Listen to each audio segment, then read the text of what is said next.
Saúde os irmãos na paz do Senhor. Mais uma segunda-feira estamos aqui, na presença do Pai, do Filho e do Espírito Santo, para falar do grande amor de Deus.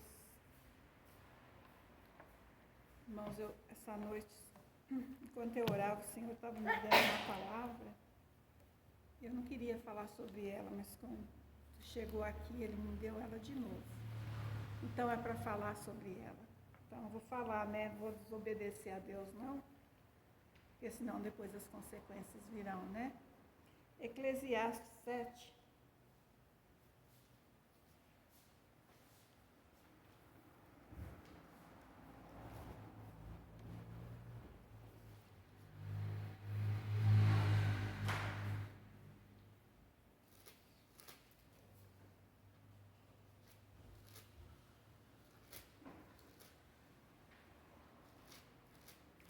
Eu vou ler a partir do verso 8, que diz assim: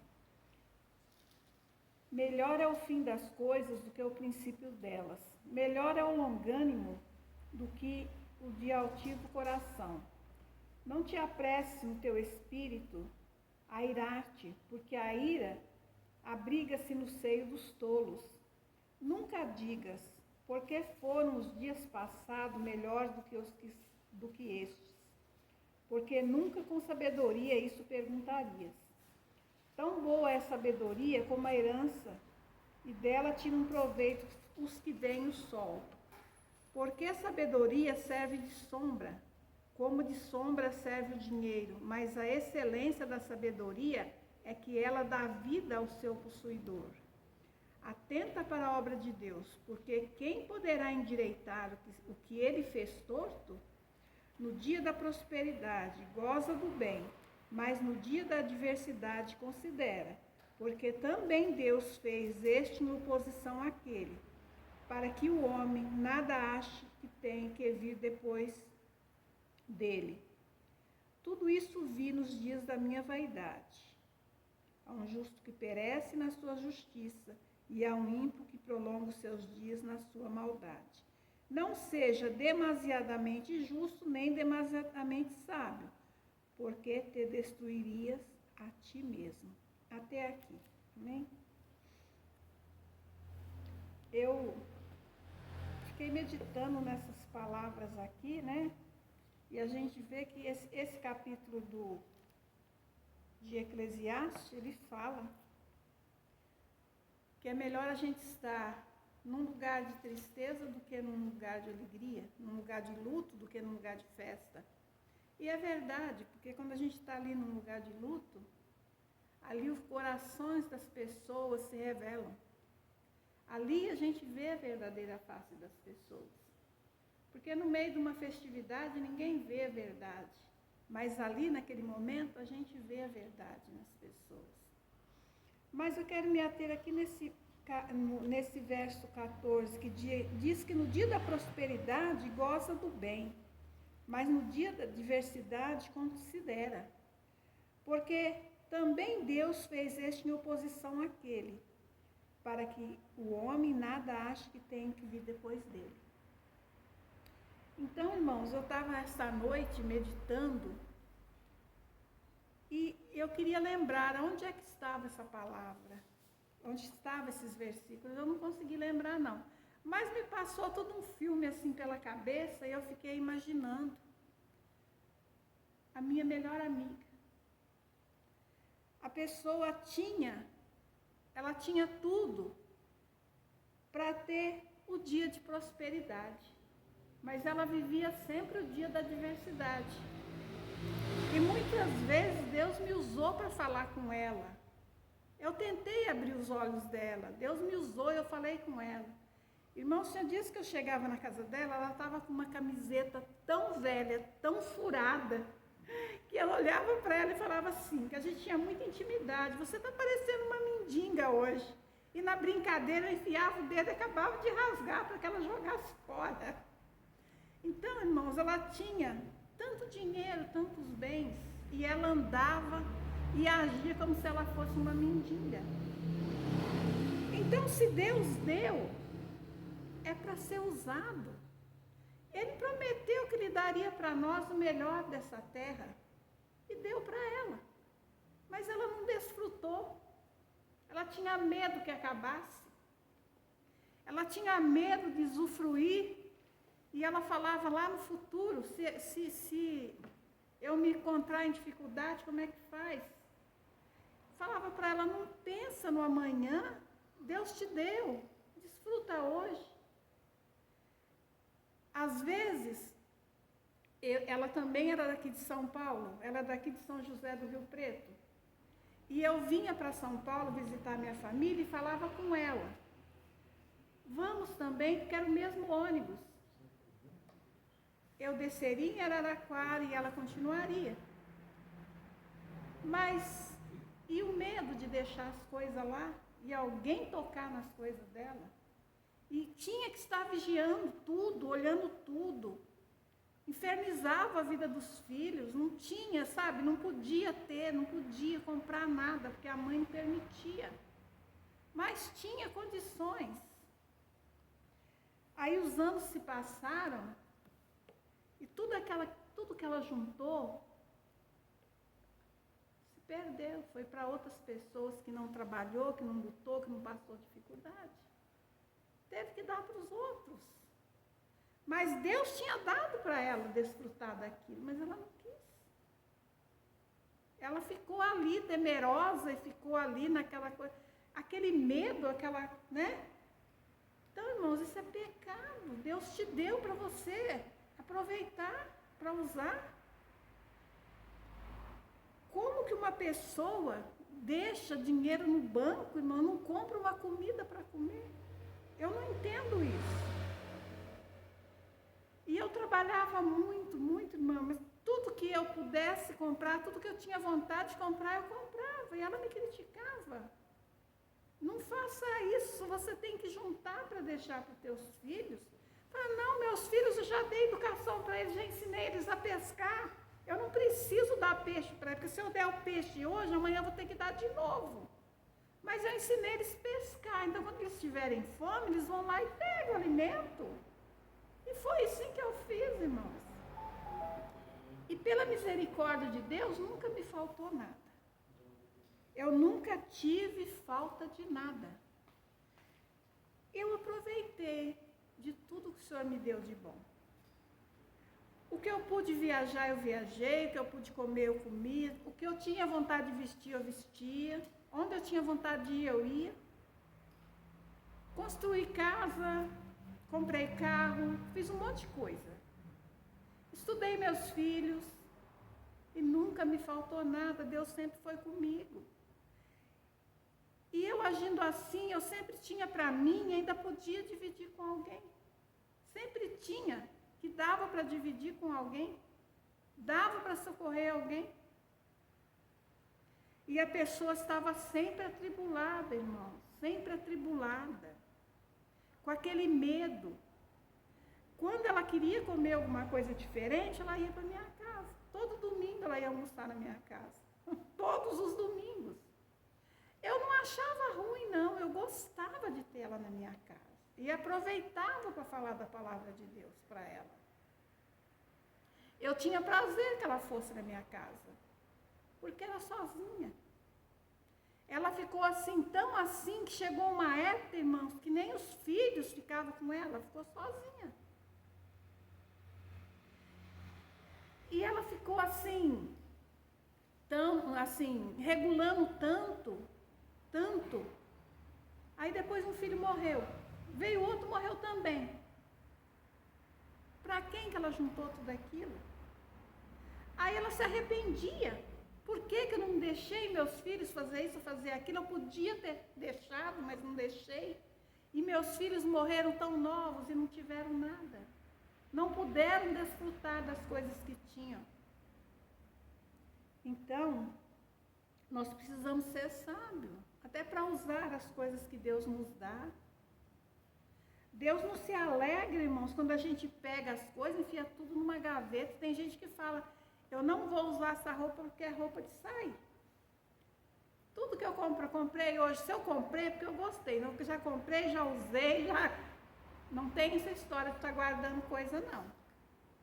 Mas a gente fica juntando, quando a gente morre, aquilo ali vira briga. Aí um quer, o outro também quer, e vira uma confusão só. Bom seria que cada um tivesse as suas coisas, que não tivesse esse negócio, a gente está deixando herança, né?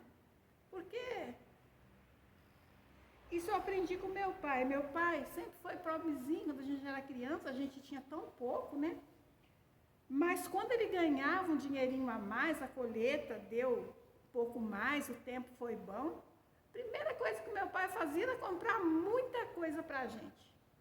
Tudo aquilo que a gente não podia ter nos dias da adversidade, meu pai ia lá e comprava. Ele já ia lá, já recebia, já chegava em casa com aquele monte de coisa, era a maior alegria. Era uma bênção assim, ele fala, Deus hoje nos abençoou de uma forma, coma meus filhos, brinque, né? Ele tinha maior alegria de comprar aqueles negócios para a gente. O meu pai, até pouco antes dele morrer, ele engordava porcos. E quando a gente ia para lá no fim do ano, ele abria um buraco assim no chão, ele comprava lá uma metade de um boi, aquele monte de neto, tudo, os vizinhos, todo mundo. Ele tinha muitos amigos, irmãos da igreja. Ele fazia um buraco no chão, enchia de tronco de madeira assim, fazia aquele fogaréu. Ele passava dias fazendo espeto de bambu e colocava tudo aquele monte de carne assim. E os meninos às vezes saíam assim, ó, um de um lado, outro do outro, comendo aquilo. Irmão, aquilo era o maior prazer da vida do meu pai. Meu pai nunca teve miséria com ele, não. Não gostava de desperdício. Eu também nunca gostei, mas na minha casa sempre teve fartura, sempre foi assim. E a gente tem que viver assim, irmãos, porque chega dias, como eu já tive dias, de estar doente, a comida está ali, eu não puder comer. Teve época de estar tudo na geladeira, mas eu não podia sair da cama para ir lá pegar para comer. Tinha fome, não podia ir lá. Era o dia da diversidade. Por isso que é importante a gente aproveitar quanto a gente pode. Nós temos que dar graças ao Senhor, agradecer a Ele todo o tempo, porque por poder andar, por poder falar, por poder comer, por não passar frio, por ter um teto sobre a cabeça. Quantas pessoas não têm uma casa para voltar? Quando a gente vai embora mesmo daqui, à noite, a gente vê na rua um monte de gente deitada, aquilo dói meu coração. Eu acho que é tão triste não ter uma casa para voltar, que fosse um rancho, que fosse um barraco lá na favela, mas ter um lugar para voltar. Tá certo que muitas coisas levam a pessoa para morar na rua, às vezes é um vício, às vezes é briga em família, é tanta coisa, mas nós não podemos julgar a pessoa. Porque é jovem, está na rua. Ela é jovem, mas a gente não sabe o que ela passou, o que ela passa. Não sabemos o que a pessoa tem na cabeça. Então, elas estão vivendo dias de adversidade. Não tem uma casa para voltar, não tem um lugar para tomar banho, está exposta a todo o perigo na rua, né, irmão? E hoje em dia, o vício tem destruído famílias, tem destruído os jovens, pai de família, não escolhe ninguém, não. É mulher, até mulher idosa, a gente vê nessa situação. Uns viciam em drogas, assim, outros é na cachaça mesmo. E com o uso constante daquelas drogas, a pessoa perde até a mente. Ela não sabe nem quem ela é mais. Estão vivendo numa grande adversidade. E às vezes a gente tem tudo dentro de casa e não glorifica a Deus, não agradece a Ele pelo que tem. Quando Deus nos dá, irmãos, é para nós usufruirmos, para nós termos uma boa vida. Ele quer que nós tenhamos uma vida boa. aqui nessa terra a gente não precisa guardar nada. Tudo que nós fizermos nesse mundo aqui, irmãos, tem que ser para juntar tesouro no céu. É lá que nós temos que ter tesouro guardado.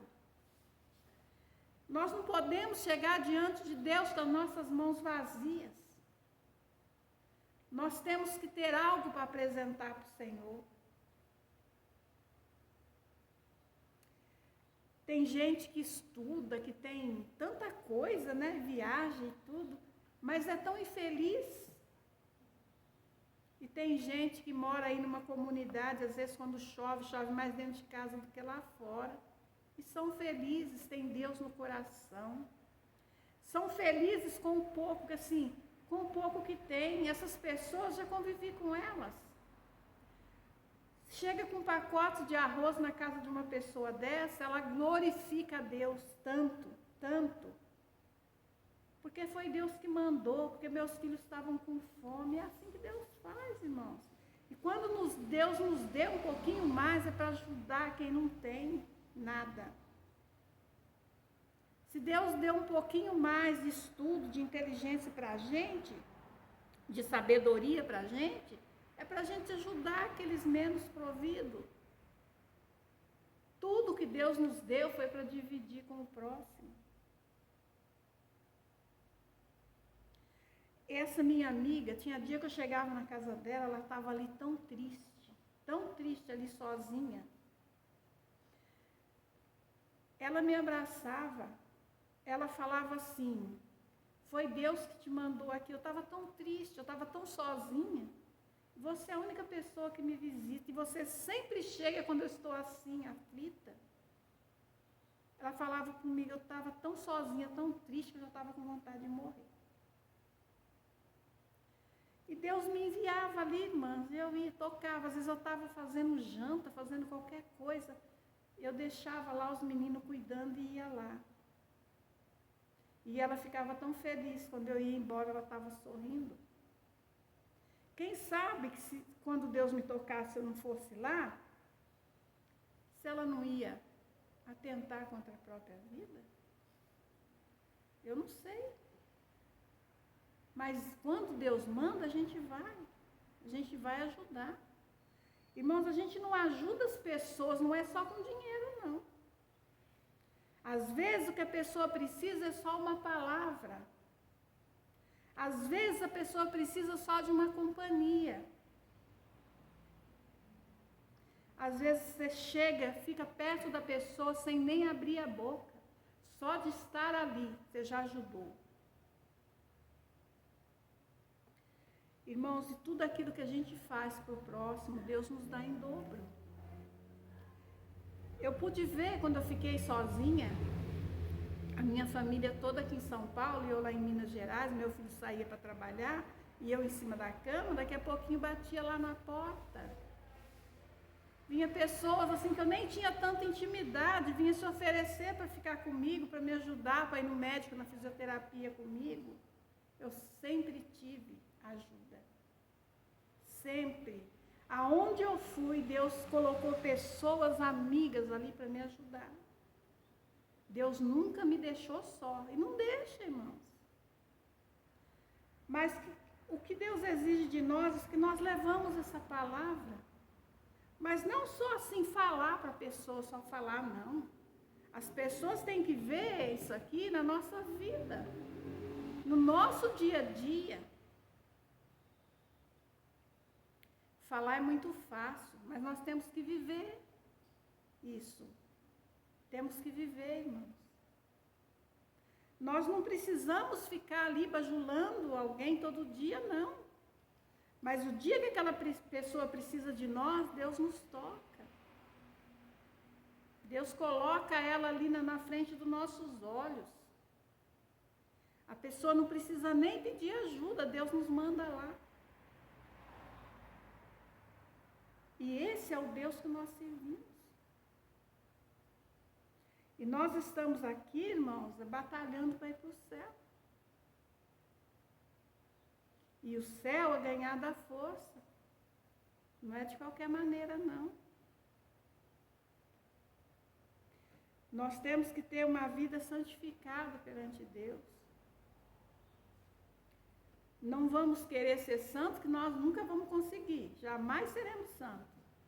Nós vamos pecar, todo dia nós vamos pecar, irmãos. Mas vamos ter a humildade de chegar perante Deus e pedir perdão. Vamos ter a humildade de chegar perante as pessoas que nós ofendemos e pedir perdão, pedir desculpa. Não vamos ser aquelas pessoas altivas que olham todo mundo lá de cima, não.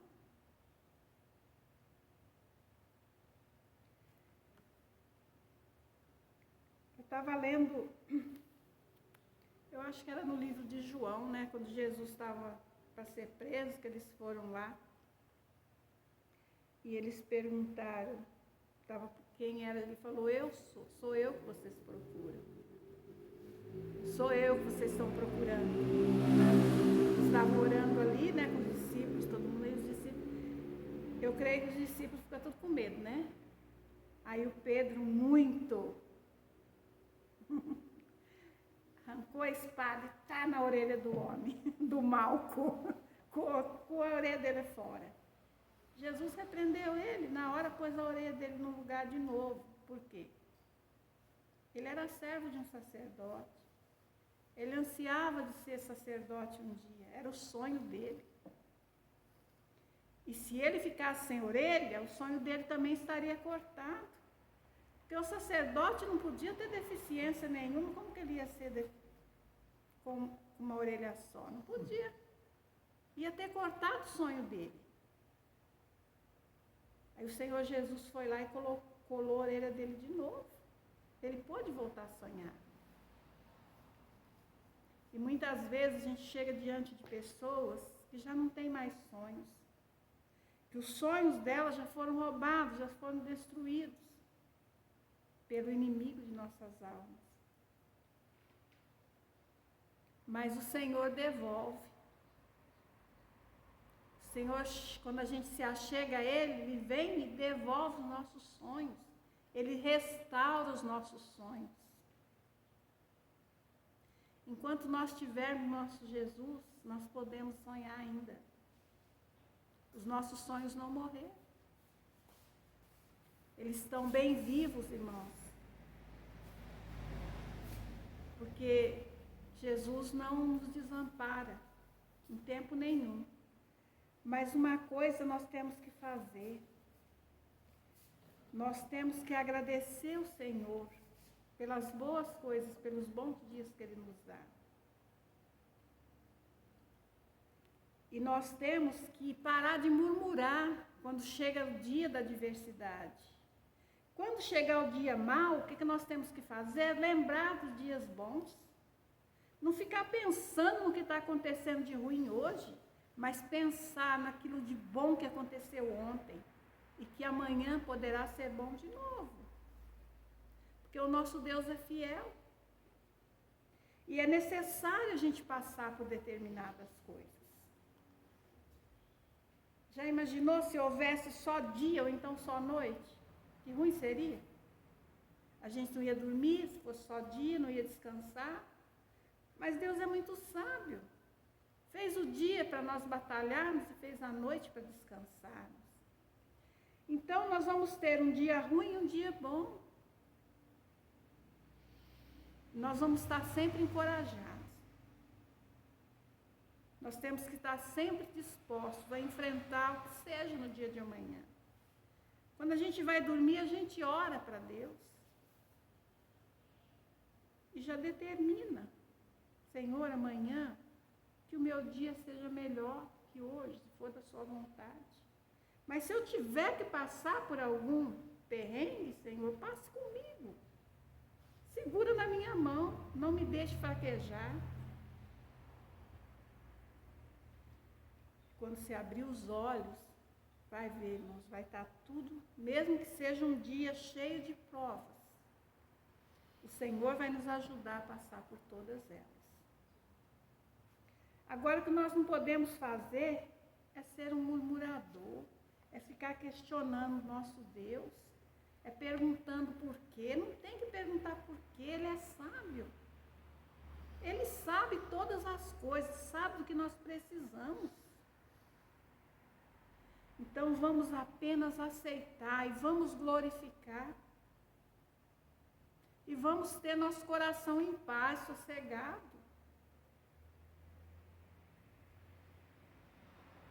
O Senhor acalma o mar, o Senhor acalma o vento. O Senhor nos ajuda a passar por todas as provas. Não importa qual seja, Ele está conosco. E vai estar lá sempre. Basta que nosso coração esteja nele. Que a nossa mente esteja pensando nele. E o Senhor fará tudo o resto. Nós temos que ter uma certeza, não tem problema grande demais para o nosso Senhor. Ele não vai nos dar uma situação que nós não possamos suportar. Não vai dar uma dor maior do que nós possamos suportar. A palavra de Deus também diz, aqui no livro de Cantares 6:2, o seguinte: o meu amado desceu ao seu jardim, aos canteiros de bálsamo, para se alimentar nos jardins e para colher os lírios. No mesmo jardim que o Senhor vai e colhe os lírios, colhe os nossos entes queridos, ali também há bálsamo. Ele já colhe o lírio, já põe o bálsamo. Nosso Deus é sábio, irmãos. Ele nos ama. Ele não deixa nós de qualquer maneira, não. Quando ele abriu a ferida, ele já vem e coloca o bálsamo. E ela já sabe. Então vamos deixar de ser cristãos queixosos, cheios de questões com o Senhor. Não é necessário nada disso. Se nós tivermos uma fé viva no Senhor, nada nos derruba não, irmãos. Venha o que vier, venha a dor que vier. Hoje as minhas irmãs lá no grupo da família, veio com... Tem um sobrinho meu que parece meu irmão mais velho, que faleceu, né? Aí começou lá com aquelas conversas de saudade, já estou ficando deprimida, mandei todo mundo calar a boca. Irmão, tantos anos, quase 15 anos, então até hoje com essa coisa. Deus deu, Deus levou, bendito seja o nome do Senhor. Calaram a boca e ficou quieto. Eu falei para elas, eu amava meu irmão mais velho é o irmão que eu tive mais intimidade, porque meu pai e minha mãe iam trabalhar, eu e ele que cuidava dos pequenos, é o único irmão que eu brinquei, que cuidou de mim. Ninguém mais do que eu tinha que estar triste. Fiquei triste, é lógico que eu fiquei triste. Quando era ainda praticamente uma adolescente, já saí de casa para trabalhar, já vivia de vez em quando, uma vez por ano, cada 2 anos que a gente se via. Mas nem por isso, irmão, Deus levou, Deus sabe todas as coisas, mas primeiro Deus salvou e levou. E eu ainda tenho a certeza que um dia estaremos juntos na glória de Deus, né, irmãos? Agora eu vou ficar chorando depois de tanto tempo, vou ficar deprimida, para quê? Vai trazer ele de volta. Irmãos, eu fiquei brava com todo mundo, acabou o assunto. Porque é assim, irmãos, eu não fico, sabe, chacoalhando minhas irmãs, não. O que pode fazer? Você vai ficar deprimida, você vai trazer de volta. Você vai chorar, vai ficar se cabelando, vai trazer de volta. A única coisa que a pessoa vai fazer é dar abertura para o inimigo entrar e usar a vida dela. Aí vem Satanás com seus murmúrios no ouvido, acabou. Aí tira a paz de todo mundo. E acabou, irmão, só isso, é só para isso que serve. que nós temos que fazer é aceitar o bem e aceitar o mal. Tudo que a gente tem que fazer, enquanto estamos no caminho, vamos fazer. Se nós tivermos que perdoar, vamos perdoar. Se nós tivermos que amar, vamos amar. Se tivermos que ajudar, vamos ajudar. Porque depois que o Senhor recolheu, o que resta fazer é só aceitar. Não tem mais nada que nós possamos fazer. Então, irmãos, que Deus o Pai venha falar melhor em cada coração, com cada vida. Que os irmãos possam sentir a presença do Senhor na sua vida, nos dias mais difíceis. Que Ele venha colocar esse bálsamo nos corações, né? Que venha acalmar a alma. E que a única coisa que nós podemos fazer é isso, é aceitar. Tem mais nada, irmãos. Nada mais. Não vamos entristecer o coração de Deus, não. Amém?